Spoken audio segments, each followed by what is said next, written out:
Hello and welcome to CEO Insights, the program that interviews CEOs and top owners and managers of businesses here in Vietnam. I'm your host and my name is Leon Shears. And I'm happy to invite today to join us for this interview Mr. Rick Yvanovich, the founder and owner of TRG International. And welcome, Rick. And thank you very much for being with us today. Thank you, Leon, for inviting me on the show. Great pleasure, great pleasure. I'm going to start with a real simple question, and that is two parts. One, what were you doing before you came to Vietnam? And the second part is, why Vietnam? Okay, what was I doing before Vietnam? By training, I'm a professional accountant, so I was a traditional bean counter. Right. The last company I was working for prior to coming to Vietnam was an oil company called British Petroleum. And I've heard of them. Yes, you've heard of them, yeah. And I was working for them as one of their finance managers, and I was actually up in Beijing in China. Oh, right. And one day they asked me to pop into Saigon on my way back to London, so I popped in and I was sort of hijacked by the general manager and I never left. Right. And that's what brought me here. Right, right. And so how long did you came to work here for BP? That was back in officially May, I think it was May the 15th, 1990. Right. And when did you leap out of BP into the world of entrepreneurship? That was November 1994. Oh, so you lived and worked here for 4 years before you decided to go it alone? Absolutely. Well, there was no conscious decision to go it alone. Right. I was thoroughly enjoying my time and the challenges here working in Vietnam, working for a startup operation like BP. I know it's a big company, but back then we were very, very small. Right. You know, there were only a handful of us, and it obviously grew very, very large. And having worked in several of their businesses, it wasn't just exploration. You know, I worked in the downstream business, on the lubricants, on the LPG business and stuff like that. But after doing that for 4 years and having a very rewarding and challenging time here in Vietnam, they decided it was time for me to go back home to head office in London in 1994. You know, if you can cast your mind back 20 years, Leon, Yeah. you know, London 1994 was not exactly boom city. Yeah. You know, things were still stagnant or on a downward trend, and being in the oil business, we were looking at an oil price that was still going south of $15 per barrel. $15. I mean, today it's what, 100 and whatever. Yeah. Okay, so it was not going to be the best career decision to follow the company. Right. So, given that they were offering voluntary redundancies, it seemed to be a very, very good time to retire. So I did. Right. But you didn't retire? Well, I did for about a week, and then I got bored because I'm a workaholic, Right. and I ended up doing something else. Right. And was that TRG International? Yes. That actually, I formed that before I left, to tell Right. the truth. Okay. I formed that earlier on in the year, and what I ended up doing is I carried on doing what I seem to have been doing whilst I was here. Okay.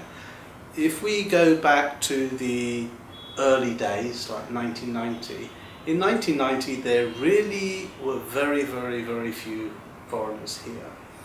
I remember I still have in my drawer somewhere at home my first resident permit, which is number 32, which sort of indicates there really were very few of us who were really resident here. In fact, you can name everybody by name.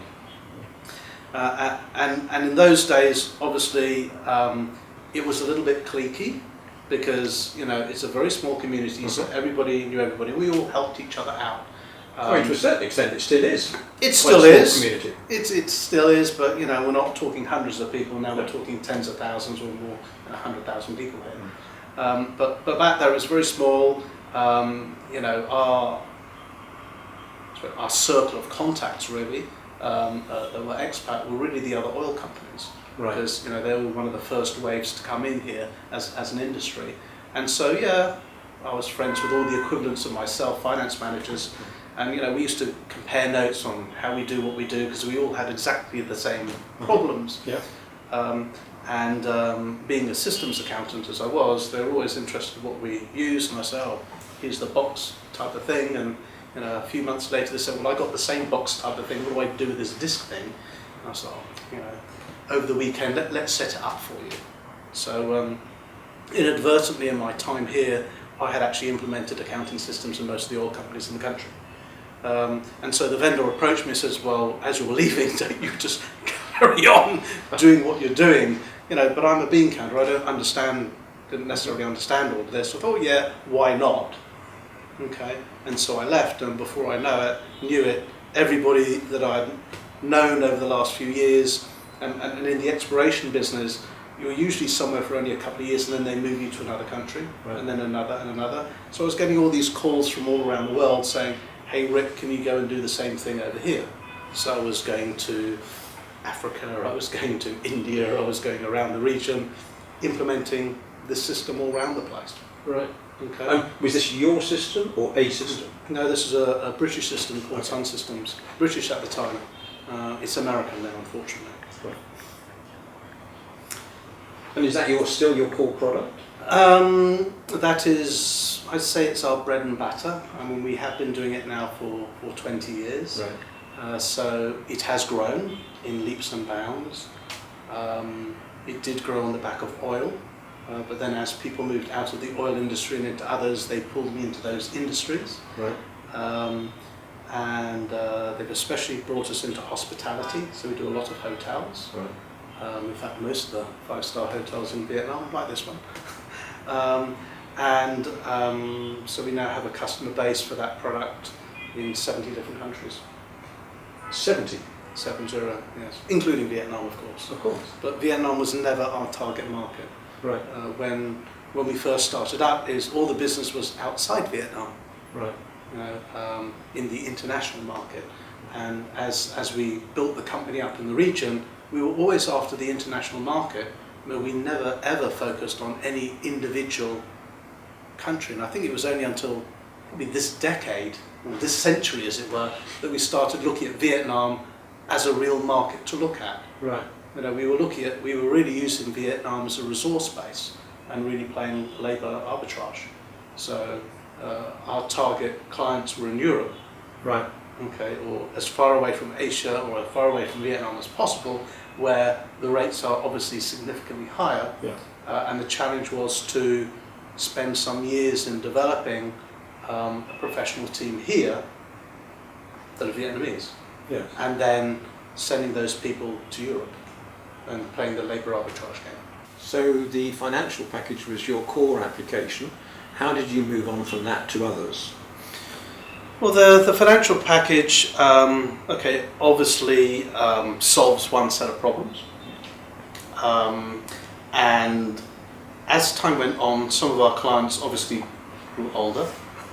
We have a tendency to hold on to our clients. I mean, some of our clients are like 15, nearly 20 years old. And so after a while they say, okay, right, you've solved these problems for us. We have these other problems. Can you help us in any of these areas?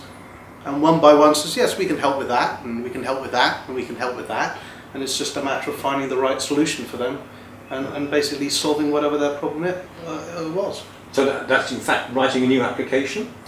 No, yes and no. In the old days, so go back, back to the earlier days, yes, it wasn't just taking a third-party commercial off-the-shelf package. Right. It was also we were a little bit involved in outsourcing here, so we were building up a team, and we were building stuff. But we decided after a while that we were far better off taking someone else's solution and just supplying and providing that and supporting it properly. Right. Okay. Because at the end of the day, we didn't think, a lot of these solutions have been around for decades. Why do we think that we can build something better faster? Okay. We didn't think that was us, so we didn't do it. So we've actually morphed really into a consulting or professional services team per se, and we carry a series of solutions which are all commercial off the shelf, globally available, Right. usually of one of the top 5 or top 10 in the world, Yeah. and we provide them to our customer bases in certain geographies. Right. So you've led a team for 20 years that has just gone from a startup to medium-sized to an international company. Yes. Right. Does that make you a natural leader? I mean, as a self-described bean counter, you're now an international businessman. Am I a natural? I don't know. In 20 years, it's not smooth sailing. It's not always going up in the same direction. You could say it's leaps and bounds, peaks and troughs. Yeah. There have been the highlights and the lowlights of it as well. Right. And I think now that I've been doing it for 20 years, I've gathered that experience, Right. which one could now say is I've beginning to get a little bit of a wisdom about it. Okay, and it's very, very clear that it's something that I've learnt along the way. Right. At the end of the day, when you're building a business, I think you learn fast enough Yes. what works and what doesn't work, and as you scale up, especially with the number of people that you have, you ought to learn very, very quickly how you need to adjust and change yourself. Right. So your wisdom is actually based on personal, practical experience. Well, that's what experience is. That's what wisdom is. Yeah. You know, wisdom is the experience of the years.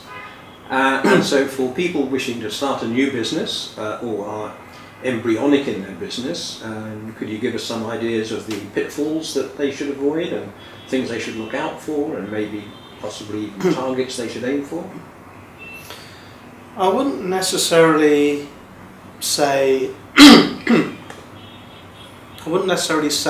you need to avoid anything, or rather I'd say the thing that you should avoid is not necessarily avoiding anything, because in order to learn, or the key skill that you need to learn is you have to learn from your mistakes. Right. So the more mistakes you make, the more that you'll work out the right thing to do, Right. rather than the wrong thing to do. And if you want to, be successful faster, then you better fail a lot faster. Yeah. So I always say, fail fast.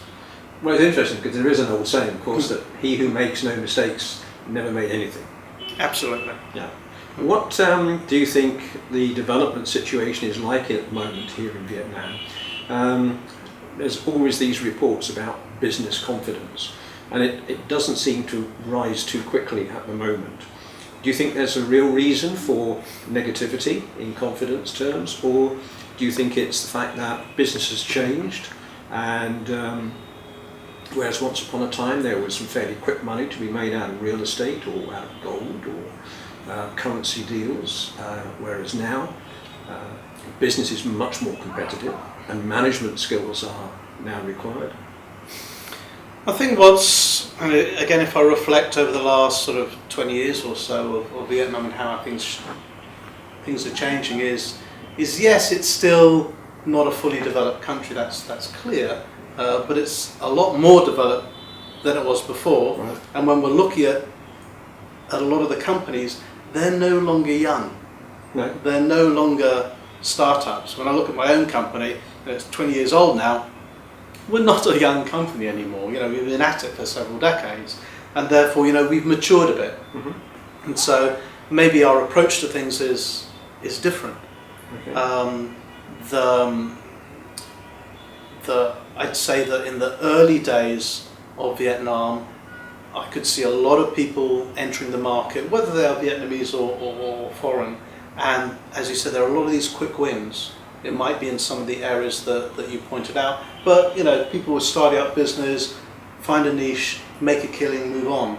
But as time goes on and more people enter the market and more people in the market see the opportunities, you know, people are always looking for that blue ocean, aren't they? Always. Okay, so and the blue oceans over time become just, you know, that red sea of competition, and so all these little niches are being filled. Okay, so as you said, the get rich quick schemes are all drying up because it's no longer a get rich quick. It's just a very competitive market. Yeah. A couple of years ago, I think it was the first quarter, and there was an announcement in the newspaper that 46,000 businesses had closed in Vietnam in that particular quarter. And at that particular seminar, somebody who spent a long time here in Vietnam, a bit like yourself, made the comment that most of that 46,000 should never have opened in the first place because they'd gone into it too quickly without planning and organisation and building a team. Do you think that's still the case? Do you think people rush into business too quickly here? Absolutely. I think, you know, that statistic, that's a pretty common statistic. I have a feeling it runs at about 50,000 a quarter all the time. Yeah. You know, there are always people trying to enter the market or start up their new get rich quick scheme. It's, you know, it's not that difficult anymore to start up a company. Right. Okay, and at the end of the day, if it works, it works, and if it doesn't, okay, throw that away and move on to something new, find another little niche. Because it does seem that Vietnamese people here that I talk to, asking them what they're going to be doing for their next part of their career, so many people say, I'll own my own business. And when you ask them what will that business be, they don't really know. They've not thought that far ahead, but they have thought about going independent, which does seem to be important to Vietnamese people. I would tend to agree with you there. I've been interviewing some people. We've been doing our latest graduate intake over the last few weeks, and most of them, you know, when you extrapolate forward, you know, not 5 years, but 10 years from now or more, what do you want to do? I want to be a CEO of my own company. I want to own this. I want to own that. Is they want to run their own show.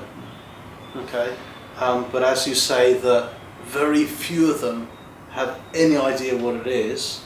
And for those who do have an idea of what it is, you know, I was interviewing someone only this week, and they said, yeah, I want to own and run my own farm, okay, in my home city, wherever that was, in about 10 years' time. And I said, well, why are you applying for this job then? Because I can't see how that is related to farming. We're a technology company, and your shorter term goal, 5-year goal, is you want to be a CFO of a different type of company. Again, nothing to do with agriculture, nothing to do with farming. And that was just one example. So somebody knew what they wanted to do, but everything that they were going to do in their career up to then really didn't have much relationship. There wasn't a roadmap. There wasn't linked. The journey that they were going to make didn't seem to be linked. No, and I think it goes back to you can call it short-termism, or from an accounting perspective, I say a lack of sustainability. People are still looking at the shorter term. They're not thinking more than a couple of years ahead, and they might have this fantasy for the future, but you know, there's no linkage. It's just some fantasy that they had. I see that as a bit of a weakness. I've read many CVs since I've been here in Vietnam, and there seems to be a common summary, which is all, I want to be CEO. I know a friend of mine tells the story about the Vietnamese lady who became an airline stewardess, and after 3 months she wanted to fly the plane. But what do you think that the government might do to help that situation? Is it an educational thing? Is it helping them to have career guidance? Is it introducing them to companies or bodies like AmCham, CanCham, BBGV, that type of thing, who could perhaps help in helping young people to think about careers and plan them? Do you think that's an opportunity? Absolutely. It's clear that there is very little career guidance. A lot of career guidance is still coming from immediate families. You know, So they want their son or daughter to become an engineer because they are engineers, or a doctor because they are doctors, or an accountant because they are accountants, Right. or they want them to go into this industry because it pays well. Mm.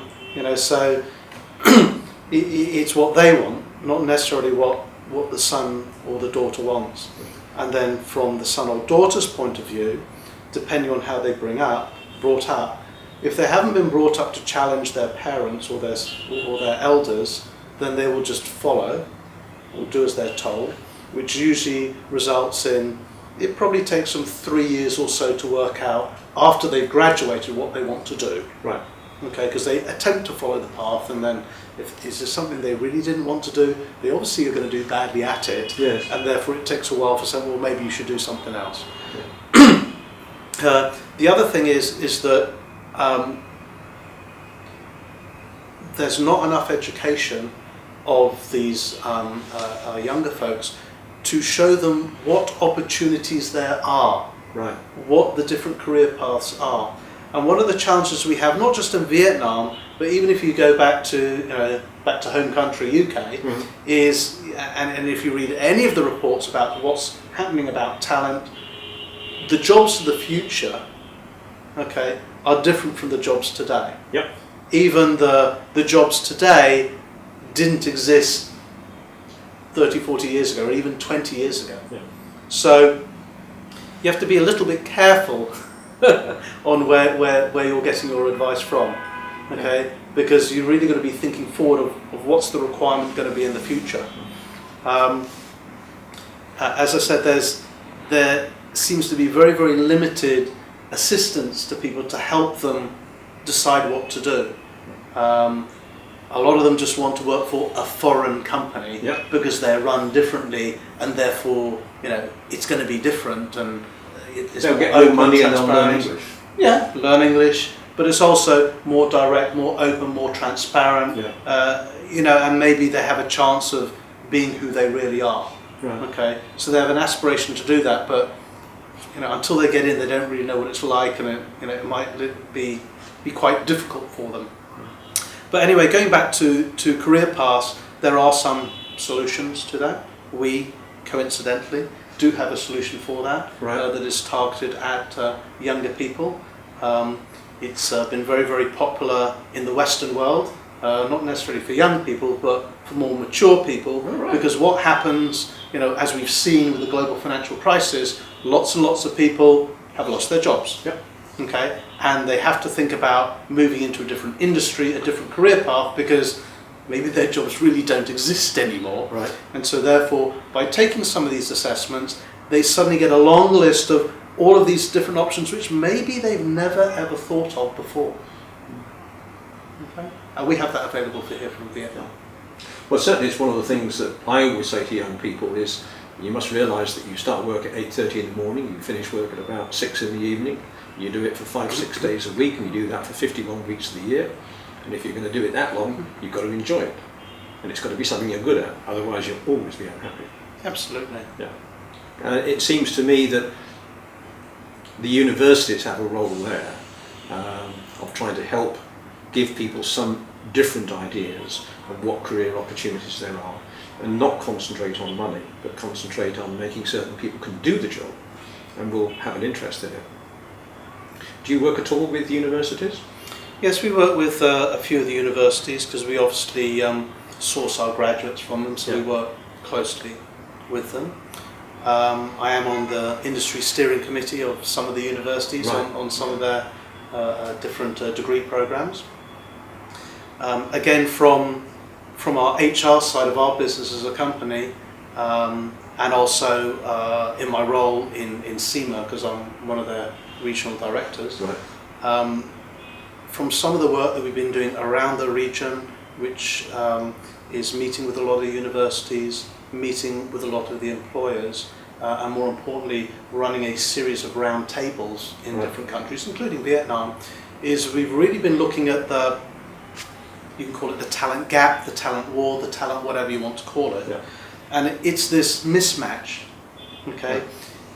The education system is producing this type of person with these type of credentials and this type of knowledge, whereas commerce and industry want a different type of person. Yeah. So that's where you get that strange situation that we have so many jobs that we can't fill, but then we have a whole load of graduates who can't find a job.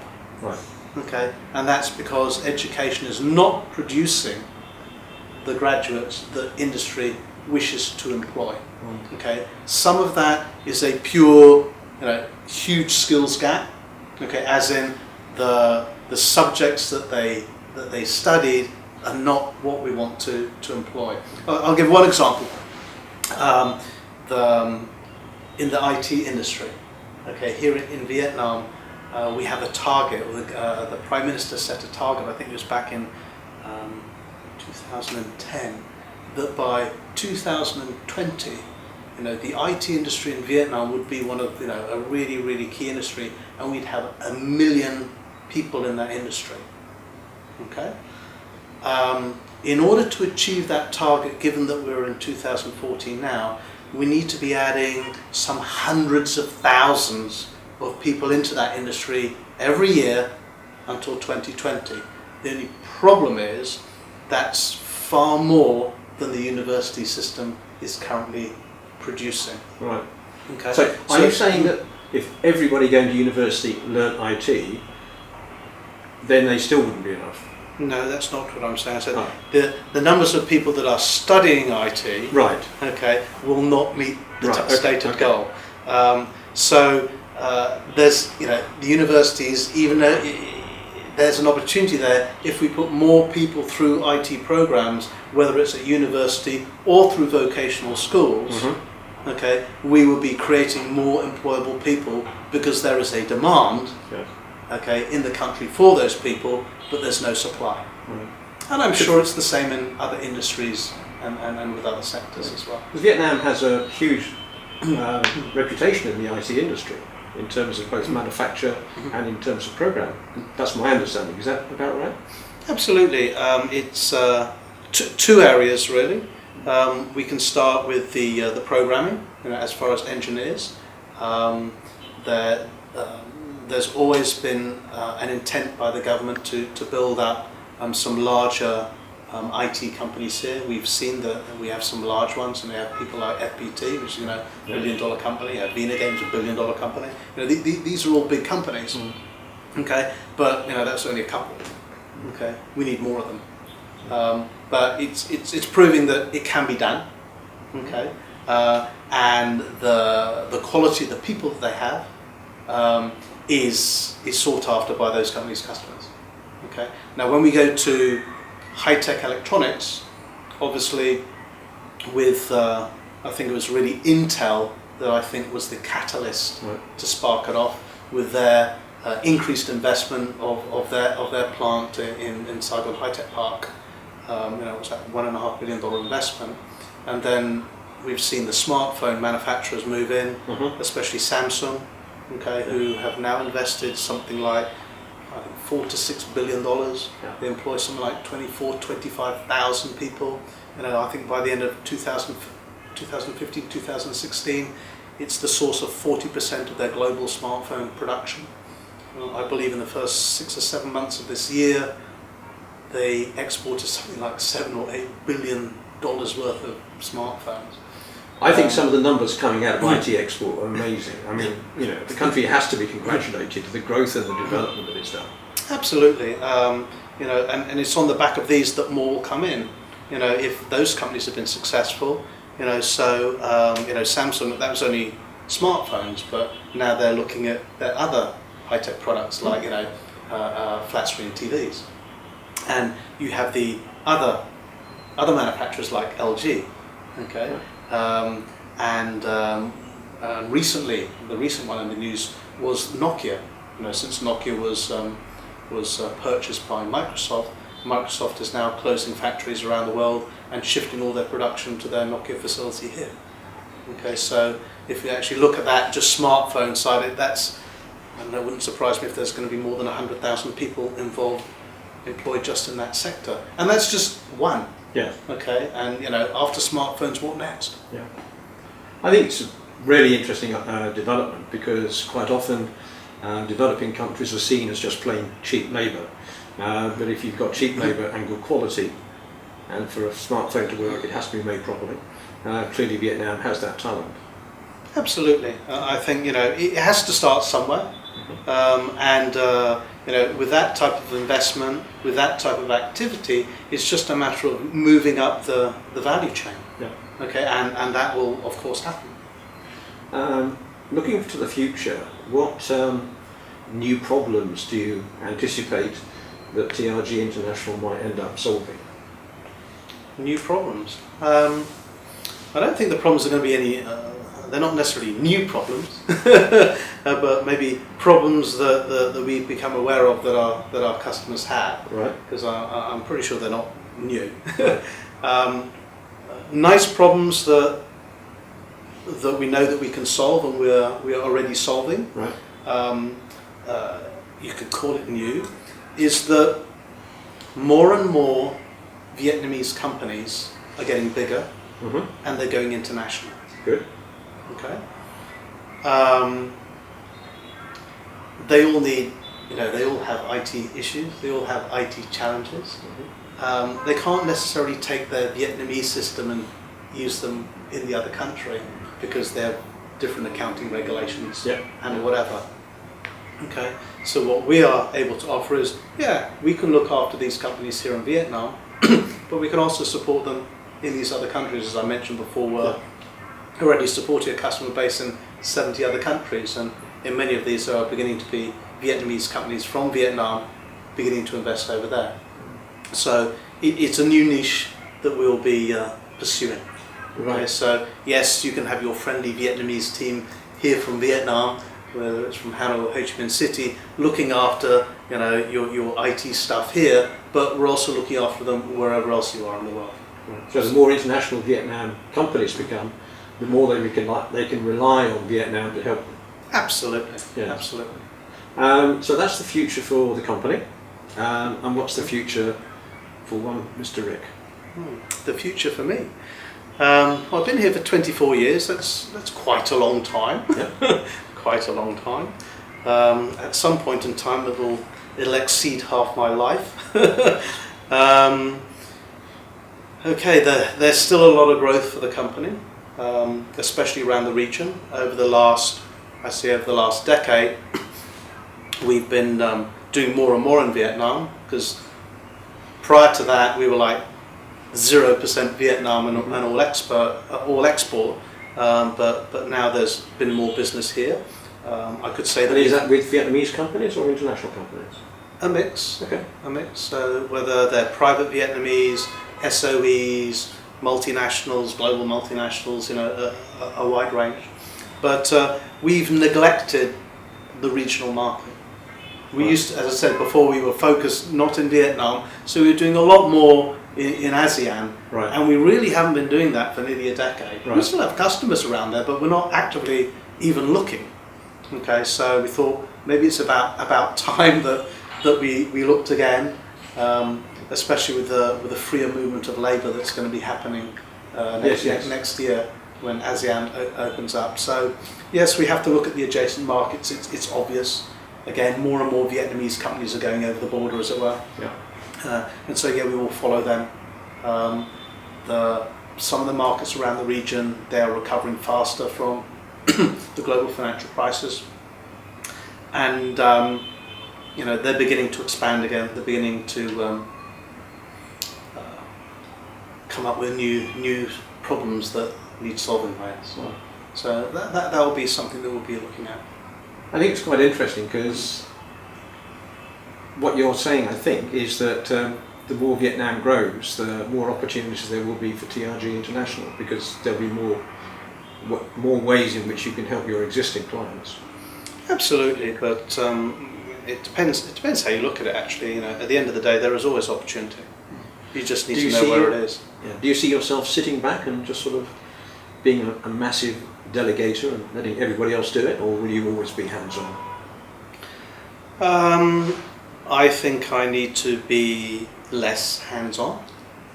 Okay, it's coming, or we've already passed the time, or way past the due date, of where I need to focus on, where I will probably add the most value, and that is not necessarily being hands-on on everything.